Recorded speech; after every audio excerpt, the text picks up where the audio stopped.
페이팔의 미래, 과연 어떤 모습일까요? 월스트리트의 최고 애널리스트들이 페이팔의 새로운 CEO에게 아주 날카로운 질문들을 던졌는데요. 오늘 저희는 바로 그 질문과 답변 속에 숨어있는 페이팔의 진짜 미래 전략을 한번 같이 파헤쳐 보겠습니다. 자, 오늘 저희는 페이팔의 최신 실적 발표 현장으로 가볼 텐데요. 그런데요, 미리 준비된 발표 내용은 과감하게 건너뛰고요.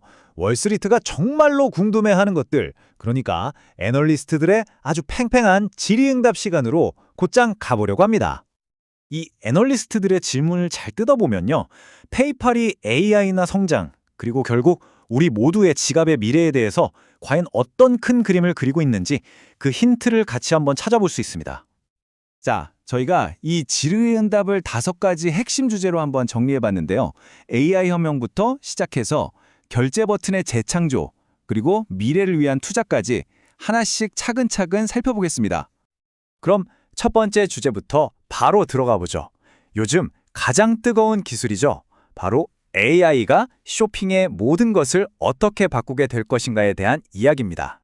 요즘 기술업계에서 가장 핫한 단어가 바로 이 에이전트 커머스입니다. AI가 나 대신 물건을 사주는 시대가 온다는 거죠. 애널리스트들은 이게 페이팔의 사업에 큰 위협이 되지 않겠냐고 물었는데요. 그런데 CEO의 대답은 생각보다 명쾌했어요. 전혀 아니다라는 거죠. 페이팔은 이 AI를 위협으로 보는 게 아니었어요. 오히려 판매자, 소비자, 그리고 AI 플랫폼 그 자체를 모두 연결하는 없어서는 안 될 중심 허브, 즉 다리 역할을 하겠다는 겁니다. 그러니까 이게 어떤 구조냐면요. 판매자, 소비자, AI 플랫폼 이 셋 모두에게 이득이 되는 그런 그림인 거죠. 판매자 입장에서는 페이팔에 한 번만 연동해두면 어떤 AI 플랫폼에서도 물건을 팔 수 있게 되고요. 우리 같은 소비자들은 믿을 수 있는 페이팔로 안전하게 결제하면 되죠. AI 플랫폼은 또 어떻고요? 순식간에 전 세계 수백만 페이팔 가맹점을 확보하게 되는 겁니다. 자, 이렇게 AI라는 큰 미래 그림을 확인했으니 이제는 페이팔의 현재, 그러니까 이 회사의 심정이라고 할 수 있는 결제 버튼에 대한 이야기로 넘어가 보겠습니다. 애널리스트들이 요즘 경기가 안 좋아서 사람들이 돈을 덜 쓰고 한 번 살 때 사는 금액도 줄었다.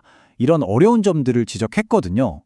페이팔은 여기에 대해서 맞다. 하지만 우리는 기술로 이걸 극복하고 있다고 답했습니다. 완전히 새로워진 결제 화면이라든지 비밀번호 없이 지문이나 얼굴로 바로 로그인하는 그런 기술들로요. 여기서 제일 중요한 건 바로 이 숫자입니다. 페이팔의 이런 기술 업그레이드가 실제로 판매자들의 구매 전환율, 그러니까 장바구니에 담은 물건을 실제 결제까지 이어지게 하는 비율을 2에서 5%나 높여줬다는 거예요. 이건 그냥 편리해졌다 해서 끝나는 게 아니라 판매자들한테는 돈을 더 벌게 해준다는 아주 직접적인 메시지가 되는 겁니다. 자, 이제 대화는 페이팔 안에서 가장 빠르게 크고 있는 2개의 성장 엔진으로 넘어갑니다. 바로 선구매 후결제 서비스 BNPL하고요. 또 벤모에 대한 이야기입니다.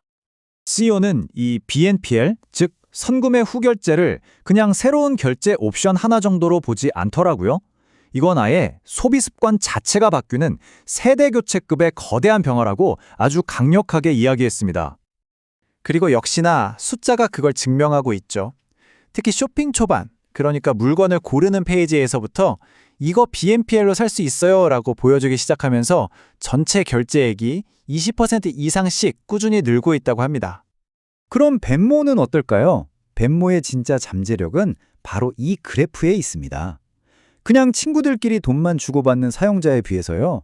벤모 체크카드를 쓰거나 벤모로 결제하기 같은 다른 기능까지 쓰는 사람들은 한 명당 벌어들이는 수익이 무려 4배에서 6배나 더 높다는 거예요.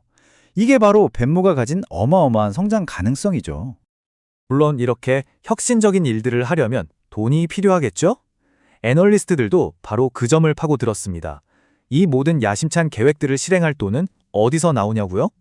페이팔의 CFO는 이 질문에 대해서 아주 명확하게 답했습니다.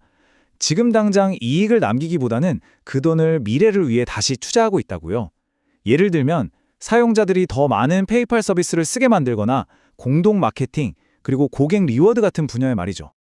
그러니까 이게 뭘 의미하냐면요. 당장은 좀 허리띠를 졸라맬 수도 있다는 겁니다. 미래를 위한 투자 때문에 단기적인 수익 성장세가 조금 둔화될 수도 있다는 걸 솔직하게 인정한 거죠.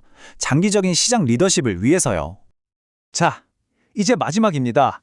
CEO는 지금까지 나온 모든 이야기들을 하나로 꿰는 아주 강력한 틀을 제시하면서 질의응답을 마무리했는데요. 바로 지금 커머스 시장의 판을 완전히 뒤흔들고 있는 세 가지 거대한 변화에 대한 이야기였습니다.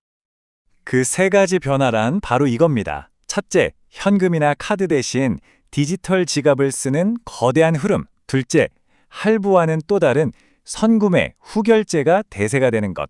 그리고 마지막으로 곧 다가올 AI가 쇼핑하는 시대. 페이팔은 바로 이 세 가지 게임 체인저 모두에서 이길 수 있는 유일한 회사라고 자신감을 보였습니다. 결국 페이팔이 그리는 이 큰 그림은요, 단순히 한 회사의 전략을 넘어서서 앞으로 우리 모두가 물건을 사고 돈을 내는 방식이 어떻게 바뀔지를 보여주는 일종의 미래지도 같은 겁니다.